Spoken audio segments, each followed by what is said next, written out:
And now, the last word with Rick Casey. In a few weeks, members of City Council will be asked to honor former Councilman Joe Alderete by naming the tennis center at Woodlawn Lake after him. Councilman Cris Medina is pushing the honor at the unabashed urging of Joe and his wife, Cris. Well, I'm against the idea, but not because Joe isn't deserving. I just think it's the wrong award. Sure, as a councilman back in the 1970s and 1980s, Alderete helped find funds to upgrade Woodlawn Lake and its surrounding park. Still, naming a tennis center is the wrong way to honor Joe, and I say this for two reasons. One is that I played tennis with Joe back when he was a councilman. And I don't want to be unkind, but let's just say you wouldn't name a dance center after Richard Nixon. The other reason is more positive. Joe is much more deserving of another award as a pioneering practitioner of political entrepreneurship. For the past 35 years or so, city council members have whined about getting paid only $20 a week. Well, Joe didn't whine. Well, maybe he did, but he did something about it. It was one of those cases where necessity was the mother of invention. Joe quickly found himself in debt. He was sued by the city's own credit union for failure to repay a $5,000 loan. The U.S. government sued him for non-payment of a student loan. He told a federal judge his sole income was his council pay. Frost Bank, Texas Bank, and Central Park Bank all went after him for unpaid loans ranging from $3,000 to $5,000.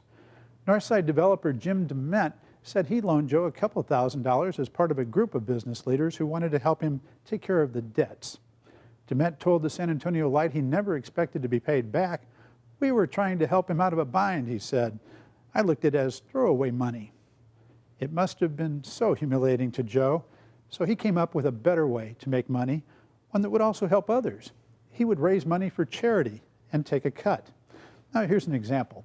He went to the late Robert West, head of Tesoro Petroleum Corporation, and collected a $5,000 check for the nonprofit San Antonio Neighborhood Youth Association, or SANYO. According to sworn testimony, Joe was freelancing. He didn't tell SANYO officials ahead of time he was working for them.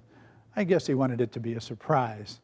Also, according to testimony, Joe at first tried to open a new account with the check, but the bank refused. He then went to SANYO officials and asked for $4,500 of the $5,000 as a commission. Well, sure, that's excessive, but it was probably just an opening bid. Joe ended up with $2,500 or half.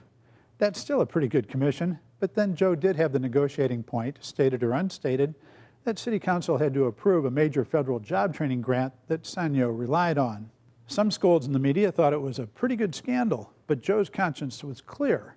It was, he said, a 5-year-old private and perfectly legal matter. District Attorney Sam Millsap disagreed. He won a grand jury indictment. But the judge presiding over the trial didn't let the verdict go to the jury, much to the disappointment of some of the jurors.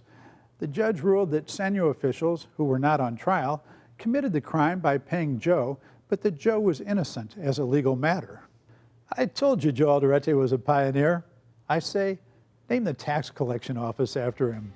And that's it for Texas Week. See you next time.